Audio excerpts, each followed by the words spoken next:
चलो बच्चों रेडी हो जाओ। तो हम लोग पढ़ रहे हैं 12th बोर्ड के लिए इंपॉर्टेंट डेरिवेशन, और आज हम लोग इस वीडियो में सीखने जा रहे हैं energy stored in a capacitor, है ना। एनर्जी किसी भी कैपेसिटर में जो स्टोर्ड एनर्जी है उसका एक्सप्रेशन हम लोग कैसे डेराइव करेंगे, आज हम लोग ये सीखेंगे। चलिए बिना समय गवाए हम लोग बढ़ते हैं आगे, और आज हम लोग पढ़ने जा रहे हैं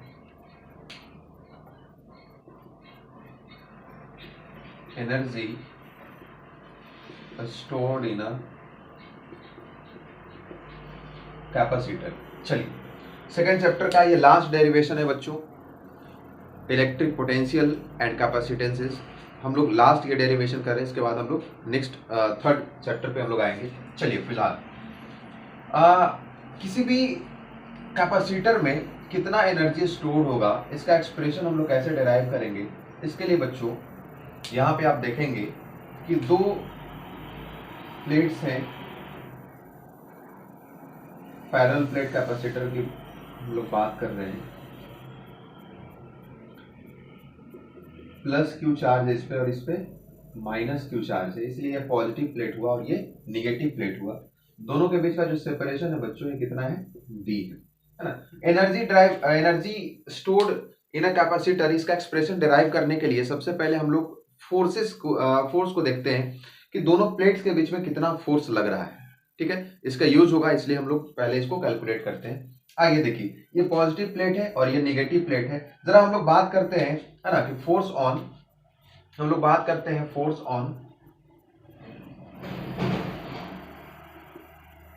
निगेटिव, चलो negative plate, force on negative plate due to field of positive plate. अब बात ये आती है कि आखिर ये निगेटिव प्लेट में फोर्स लगेगा क्यों, है ना।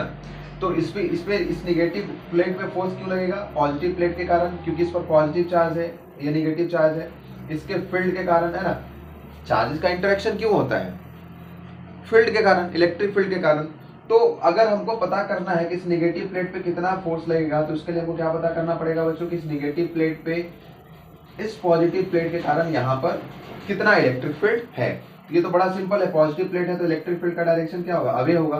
और ये electric field due to positive plate ये कितना होगा बच्चों, ये हो जाएगा Q by 2a epsilon not, या इसी को हम लोग क्या बोलते हैं, sigma by epsilon not. Sigma by 2 epsilon not कहते हैं। Q बाई a क्या होता है, सिग्मा होता है, चार्ज डेंसिटी हो जाता है।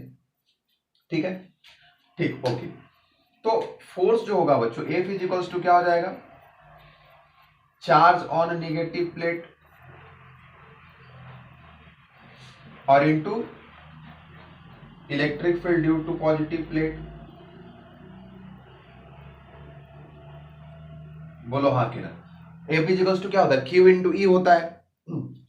तो निगेटिव प्लेट पे हम लोग फोर्स पता कर रहे हैं, तो ये पता करना होगा कि निगेटिव प्लेट पे चार्ज कितना है, और इनटू इस निगेटिव प्लेट पे फील्ड कितना है, किसकी वजह से, पॉजिटिव प्लेट की वजह से। तो ये बड़ा सिंपल है, F इक्वल्स टू क्या हो जाएगा बच्चों, Q इंटू, है ना, इसका मैग्नीट्यूड ही तो लिखना है ना निगेटिव चार्ज का। तो Q इंटू क्या हो जाएगा E, और E बराबर क्या हो जाएगा बच्चों, Q divided by 2a epsilon not. ये फोर्स जो हो जाएगा वो जाएगा Q square by 2a epsilon not. कोई दिक्कत वाली बात नहीं होनी चाहिए। तो F इक्वल्स टू क्या हो गया, Q square by 2a epsilon naught. और यह जो फोर्स होगा कैसा होगा, अट्रैक्टिव होगा, है ना। ये फोर्स कैसा होगा, अट्रैक्टिव होगा। ये अपनी तरफ खींचेगा, ये जो फोर्स लगेगा ये किधर होगा, इस तरफ होगा, F, है ना, अपनी तरफ खींचेगा, अट्रैक्टिव फोर्स लगेगा, है ना। अगर पॉजिटिव प्लेट पे हम लोग फाइंड करें तो सेम मैग्नीट्यूड आएगा और फोर्स का डायरेक्शन किधर होगा, इधर होगा। तो पॉजिटिव प्लेट को निगेटिव प्लेट अपनी तरफ खींचेगा, अपनी तरफ अट्रैक्ट करेगा। ठीक है बच्चों, तो ये तो आई फोर्स की बात, है ना। ये फोर्स का एक्सप्रेशन आया कि दो प्लेट्स के बीच में कितना फोर्स लग रहा है। क्लियर बात है, यहां तक आप लोग नोट करेंगे। पॉज करके फिर हम लोग बढ़ते हैं आगे एनर्जी की तरफ। एनर्जी कैलकुलेट करने के लिए ये फोर्स कैलकुलेट करना जरूरी था, याद रखेंगे। F equals to Q square by 2a epsilon naught. खैर चलिए आगे।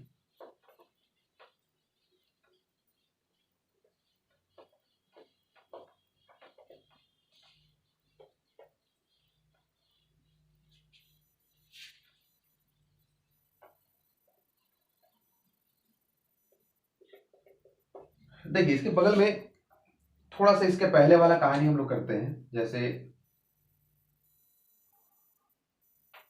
ये प्लेट्स बिल्कुल पास पास में है ना, ये पॉजिटिव प्लेट है और ये नेगेटिव प्लेट है। इनको सेपरेट करने में, सपोज कर लो ये dx डिस्टेंस से हमने क्या किया, सेपरेट किया, एक फोर्स लगा करके, एक्सटर्नल फोर्स लगा करके हम इनको सेपरेट कर रहे हैं। ऑब्वियस सी बात है ना, कुछ वर्क करना पड़ेगा। तो dx सेपरेशन में कितना वर्क करना पड़ेगा, है ना, इसमें छोटा सा वर्क करना पड़ेगा dw, और ये जो वर्क डन होगा बच्चों ये क्या हो जाएगा, F इंटू dx। बोलो हाँ कि फोर्स इंटू dx, क्योंकि dx डिस्प्लेसमेंट हमने किया। तो dw इज इक्वल्स टू हो जाएगा बच्चों फोर्स। फोर्स का मतलब तो वही हो जाएगा ना, जो कम से कम कितना फोर्स लगाना पड़ेगा, जितना इस पर अट्रैक्टिव फोर्स लग रहा है उससे थोड़ा सा हल्का ज्यादा लगाएंगे तो क्या होगा, इधर की तरफ डिस्प्लेसमेंट होगा। तो हम लोग मान लेते हैं लगभग लगभग उसके बराबर हमने फोर्स लगाया है। तो Q square by 2a epsilon not into क्या हो जाएगा बच्चों, dx हो जाएगा। तो ये स्मॉल डिस्प्लेसमेंट में हुआ। अगर हमको इतना तक डिस्प्लेस करके लाना है इसको, है ना, d डिस्टेंस सेपरेशन कितना करना है, d करना है, तो दोनों तरफ इंटीग्रेट करेंगे हम। तो dw इज इक्वल्स टू क्या हो जाएगा, Q square by 2a epsilon not dx, कहां से कहां बच्चों, 0 से d, है ना, जब बिल्कुल सटा हुआ था, सेपरेशन 0 था, d तक। तो ये क्या आ जाएगा, वर्क डन आ जाएगा, टोटल वर्क डन, है ना। और ये क्या आ गया, क्यू स्क्वायर तो कांस्टेंट है, divided by 2a epsilon not constant बाहर आ जाएगा, बच क्या आ जाएगा, dx इंटीग्रेशन ऑफ dx, कहाँ से कहाँ बच्चों, 0 टू d। तो ये क्या हो जाएगा, Q square by 2a epsilon not dx का इंटीग्रेशन x हो जाएगा, कहाँ से कहाँ, फ्रॉम 0 टू d। मतलब क्या आ जाएगा, work done is equals to क्या हो गया बच्चों, अपर लिमिट पुट करेंगे, Q square d by 2a epsilon naught. अब यही जो वर्क डन होगा, this work done is stored as potential energy, है ना। यही एनर्जी क्या होगा, यही जो वर्क डन हुआ क्या हो जाएगा, स्टोर्ड होगा एज एनर्जी कैपेसिटर में, ठीक है। तो एनर्जी इसी को हम लोग बोल लेते हैं U इज इक्वल्स टू क्या हो गया, जो W किया गया, वर्क डन जो किया गया। तो ये क्या हो जाएगा, इसको आप एक्सटर्नल लिख सकते हैं यहाँ पे। तो ये क्या हो गया बच्चों, Q square D by 2a epsilon naught. इसको आप फर्दर ये कर सकते हैं, potential energy is equals to क्या हो जाएगा, energy stored in capacitor is equals to क्या हो जाएगा, आप यहाँ से देख सकते हैं, Q square by 2 A epsilon naught, और ये d को आप नीचे लेकर के आ सकते हैं, यहाँ पे ऐसे कर सकते हैं। तो ये जो ओवरऑल क्वांटिटी है एप्सिलॉन नॉट बाई d, ये तो c हो जाएगा। तो ये पोटेंशियल एनर्जी या energy stored in capacitor is equals to क्या हो जाएगा बच्चों, क्यू स्क्वायर बाई 2c, है ना। एक ये भी फॉर्मूला हो गया, है ना। दूसरा फॉर्मूला हो सकता है ना, कि आपको पता है Q is equals to also आपको पता है Q इज इक्वल्स टू क्या होता है, CV होता है। तो यहाँ पे Q के जगह पे आप CV पुट कर दीजिए। तो ये जो एनर्जी स्टोर्ड इन कैपेसिटर है क्या हो जाएगा, C square V square by 2c, एक C से एक C कट जाएगा। तो ये क्या हो गया, energy stored in capacitor is equals to क्या हो गया बच्चों, ये हो गया हाफ CV स्क्वायर, ठीक है। तो एक ये भी फॉर्मूला हो गया आपके पास, एक ये भी फॉर्मूला हो गया आपके पास, है ना। तो या फिर आप यहाँ पे पुट कर सकते हैं, आपको पता है Q is equals to C into V, है ना। तो C के जगह पे आप क्या पुट कर सकते हैं, C के जगह पे आप Q बाई वी भी पुट कर सकते हैं। तो ऐसा भी हो सकता है, U इज इक्वल्स टू क्या हो जाएगा, क्यू स्क्वायर बाई 2, और C के जगह पे आप क्या पुट कर दिया, आपने C के जगह पे आपने पुट कर दिया Q बाई वी। तो ये क्या हो गया, Q बाई वी आपने कर दिया। तो एक Q से Q तो कैंसिल हो गया, तो U मतलब एनर्जी स्टोर्ड इन कैपेसिटर क्या हो गया बच्चों, half into Q into V, ये भी तो ऊपर चला जाएगा। तो ये भी फॉर्मूला हो गया, ठीक है। तो एनर्जी स्टोर्ड इन कैपेसिटर जो है उसके आपके पास तीन फॉर्मूले आ गए। एक तो क्यू स्क्वायर बाई 2c, एक हाफ CV स्क्वायर, और एक हाफ Q इंटू वी, है ना। और ये जो फॉर्मूले है ना एनर्जी स्टोर्ड इन कैपेसिटर, ये एप्लीकेबल है हर एक तरह के कैपेसिटर के लिए, है ना। This is valid for all kind of capacitor. तो आप यहाँ पे लिख सकते हैं नोट पॉइंट में,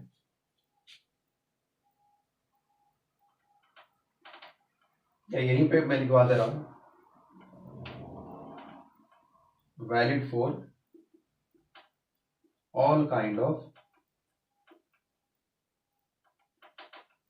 कैपेसिटर्स, है ना।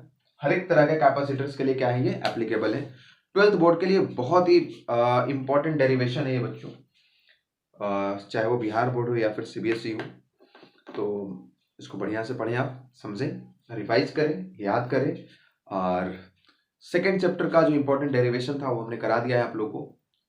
नेक्स्ट वीडियो में मैं अगला चैप्टर 3 का इंपॉर्टेंट रिविजन कराऊंगा। ठीक है, पढ़ते रहे बढ़िया से। Okay, thank you.